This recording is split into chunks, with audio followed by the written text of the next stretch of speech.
Why does she pull away when you give more, but suddenly come closer the moment you stop chasing? Here's the uncomfortable truth. A woman doesn't fear losing a man who's always available.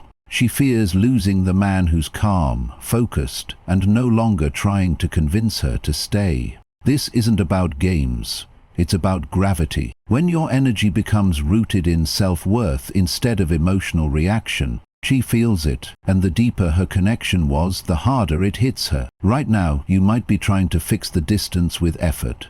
But that's not how you trigger value. You do it by pulling back with peace, not punishment, by becoming the man whose silence speaks more than his words ever could. If you're ready to flip the dynamic and let your presence do the work, like this video, subscribe, turn on notifications, and comment.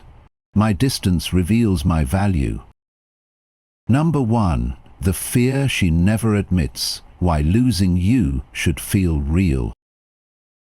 Imagine this, a flame in the distance, steady, glowing, quietly drawing every gaze.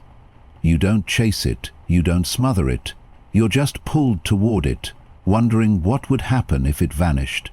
That's how attraction works, when it's rooted in presence, not performance. But here's the truth. The moment she stops believing she could lose you is the moment she stops trying to keep you.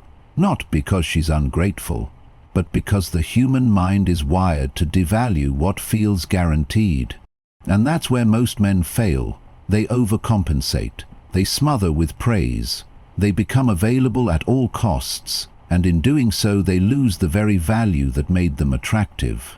The Stoic man knows better. Marcus Aurelius once said, "Just that you do the right thing. The rest doesn't matter." And in love, the right thing isn't always being nice. It's being clear, disciplined, and unafraid to walk away when your value is overlooked. This isn't about manipulation, it's about truth, reminding her and yourself that your time, attention, and presence are not infinite. It's earned through mutual respect, not given in fear of losing her. Because what happens when you stop overpraising, when you stop replying instantly, when you speak less and observe more? She notices the difference, she feels the shift, and more importantly, she starts to feel something most men never let her feel. The possibility of losing a man who knows his worth. That awareness wakes her up. It pulls her back. It makes her look at herself. Not because she's wrong, but because she wants to rise to stay near you. And isn't that the point? You're not here to convince her. You're here to live so well that she fears missing out on the world you're building, with or without her. This is the essence of Stoic attraction, not pushing, not pleasing, but becoming a man whose absence leaves a void. A man whose value isn't shouted, is felt in his calm restraint, emotional independence, and ability to walk away without burning down the house. Let her feel the wind when your presence steps away. Let her sit in silence long enough to realize how full it felt when you were there. Comment below, "I don't fear losing her. I fear losing myself." Number 2. Why too much praise kills attraction, and how Stoic men use silence instead. Compliments can build connection, but when handed out like candy, they lose their sweetness. Every time you say, "You're so beautiful," "You're amazing," or "I'd do anything for you," without pause, without intention, without depth, it stops being a gift, it becomes background noise. And here's the twist most men miss. Women don't crave compliments. They crave meaningful recognition. They want to feel earned, not appeased. When you praise too often, it doesn't raise her self-worth. It lowers yours. Stoicism teaches that value lies in restraint, that self-control isn't cold, it's clarity. Epictetus said, "Only the educated are free." And in love, educated men, emotionally educated men, know this.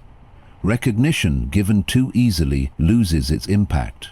When you pull back on empty praise and wait for real moments, when she shows effort, character, resilience.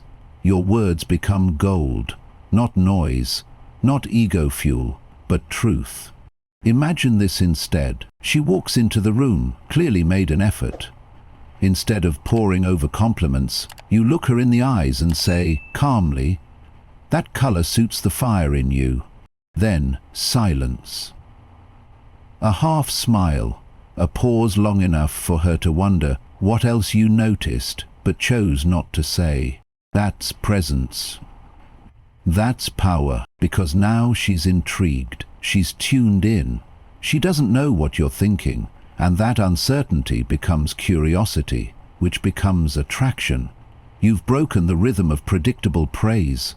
You've shown discernment, and discernment is the foundation of real value. The Stoic man doesn't praise to get a reaction. He praises to reflect effort. He uses silence not to manipulate, but to magnify meaning. So if you've been pouring out flattery hoping she'll stay, pause, observe, hold back, let your words become a mirror, not a mask. And when you do speak, let it land like a thunderclap in a quiet room. Comment below, "My words are rare, and they mean everything." Number 3. Why always being available makes you invisible, and how Stoic men use distance to build value. Imagine a man standing on a street corner handing out diamonds. No lines, no guards, no price. People would grab them at first, but soon they'd pass by without care. Why? Because value without boundaries becomes invisible. That's what happens when you're always available. Modern love whispers the lie. If you love her, always say yes, always reply, always show up. But love, real love, doesn't grow in suffocation. It breathes in space. It strengthens in silence. Stoicism teaches us the art of detachment without indifference. You're not cold, you're anchored. You're not playing games. You're prioritizing purpose. If every time she texts, you respond instantly, if every plan gets a yes without thought, if your schedule molds around hers like clay, you slowly dissolve into background. Predictable, easy, boring. And here's the harsh truth. What's always available rarely feels earned. It stops being magnetic. It starts being mundane. Now flip it. You're working on your mission, your body, business and mind. You don't always reply immediately because you're focused. You're not rude. You're in motion. And when you do respond, it carries weight. She starts to wonder, what's he doing? That's when the silence becomes a signal. You have a life. And a man with a life is a man who commands respect. Seneca said, "It is not that we have a short time to live, but that we waste a lot of it." Wasting your time in constant availability is disrespecting the one thing you truly own, your focus. So choose distance, not to disappear, but to shine. Let her feel the absence that stirs her desire. Let your presence feel like a privilege, not a guarantee. And when you do show up, make it unforgettable. Comment below, "My time is a gift. I give it wisely." Number 4. Let her see that you're wanted without saying a word. There's a moment when a woman looks at a man and suddenly realizes she's not the only one who sees him. And that moment, subtle as it may be, changes everything. It triggers something primal, not out of insecurity, but instinct. If others want him, he must be valuable. This isn't about showing off or flirting publicly. It's not about making her jealous. It's about embodying value so clearly, so calmly, that the world, and she, takes notice. A Stoic man doesn't broadcast his desirability. He radiates it, through purpose, through confidence, through discipline, through the quiet charisma of someone who knows he doesn't need attention to feel whole. Marcus Aurelius never posted his victories on a pedestal. He lived them, quietly, consistently. And that's what made his presence powerful. You want to be that kind of man, one whose life speaks louder than his voice. So when she notices you in a conversation with other women, not flirting, just being fully present, she watches. When you walk into a room, focused, clean, composed, she feels it. When another woman smiles at you and you nod with calm detachment, she wonders. Not because you're provoking, but because you're unbothered, you're complete. And that's the shift. You stop being the man who needs her validation and become the man whose validation she wants to earn, not through mind games, through your centered energy, through your ability to remain calm when others would chase, to remain confident when others compete. This is not manipulation, it's magnetism. And the foundation of it all is detachment, the inner knowing, I choose who I allow close, and I never need to convince anyone to stay. So let her feel the edge of possibility, that you're desired, that you're selective, and that your attention is sacred. Because when she senses others see your value, she'll start to protect her place in your world. Comment below, I let my presence speak, and it's loud enough. Number 5, the quiet strength of saying no without explaining. There's a moment when a woman asks something of you. Maybe it's small, maybe it's loaded, and she watches closely not just what you say, but how you say it. And in that moment, your response doesn't just reveal your answer, it reveals your boundaries, your strength, and most of all, your self-worth. Most men stumble. They say yes out of fear, or they say no, but wrapped in guilt, layered in excuses. I'm sorry, I'm just tired. I'd love to, but I already promised my friend. They explain, justify, apologize for existing with autonomy. But a Stoic man does something different. He says no and lets it stand, not with coldness, not with ego, with calm clarity, like a man who knows where his edge begins and ends and refuses to bend it just to avoid tension. Because here's the truth, the more you explain, the less they respect it. Your no is either a reflection of your standards or a soft placeholder she can negotiate. And every time you shrink from holding that line, you lose a little bit of your gravity. Epictetus said, "No man is free who is not master of himself." In love, that freedom shows when you can look her in the eye and say, "No, that doesn't work for me." Then remain silent. The silence is the power. The pause is the echo. It creates space for her to reflect, not retaliate. And often it leads to something deeper than compliance. It leads to respect. You are not rejecting her, you are protecting you, your peace, your time, your energy. And a woman who's truly drawn to you, she'll feel it. She'll feel your rootedness, your quiet, immovable ground, and it will either call her higher or show her she's not ready to stand beside you. So practice it. Say no to things that violate your values. Then say nothing else. Let the silence do what words never could.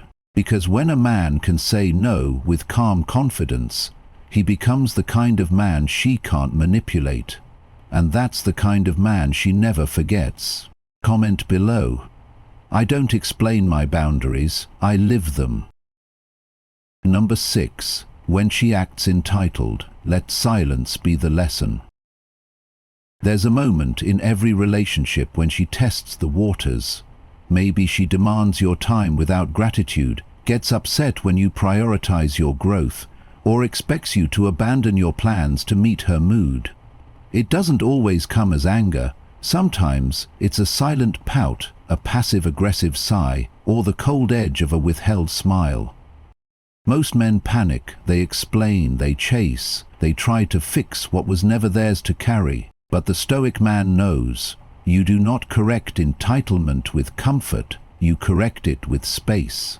When a woman begins to feel she's entitled to your energy, not because she's earned it, but because you've conditioned her to expect it, The only language she'll respect is the language of withdrawal, not out of punishment, but out of self-respect. Marcus Aurelius said, "The best revenge is to be unlike him who performed the injury." In this case, the best response to emotional manipulation is not to mirror it, but to rise above it in absolute calm. Let her sulk, let her throw the silent tantrum. You return to your focus. You continue your schedule. You lift, you read, you build, you detach without drama. Because here's what happens when you don't reward entitlement. She reflects. She feels the weight of your absence. Not because you slam a door, but because your silence says, "I do not entertain what disrespects my peace." And that message sinks deeper than any argument ever could. It tells her, you are a man of direction, not distraction. You are driven by purpose, not approval. You are grounded, and she will have to rise to meet you. The world is full of noise, but a man who meets disrespect with dignified silence becomes louder than any outburst. He becomes magnetic, because he refuses to chase validation, and in doing so, commands it naturally.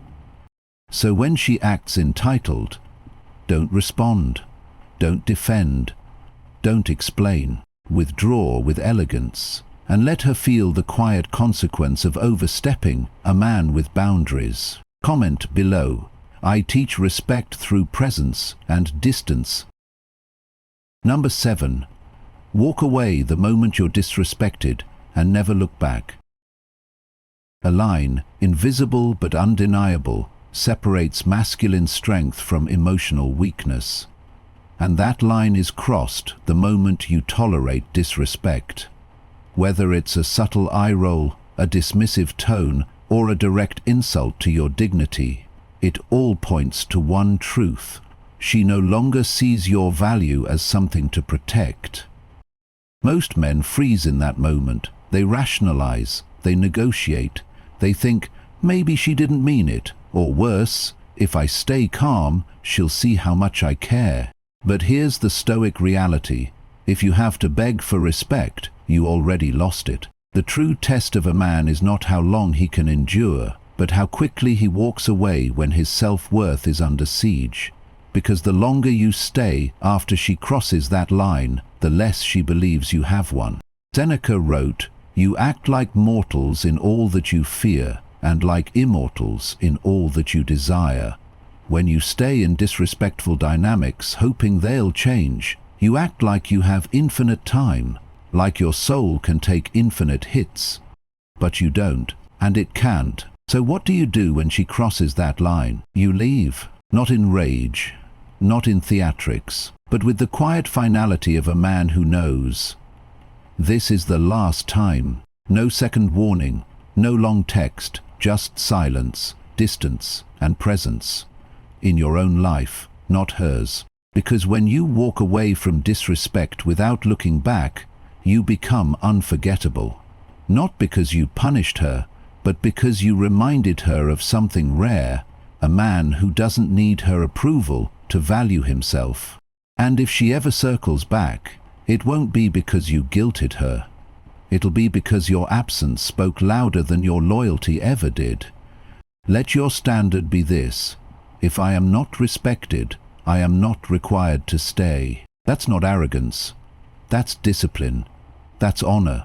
That's the energy of a man whose self-respect is non-negotiable. Comment below.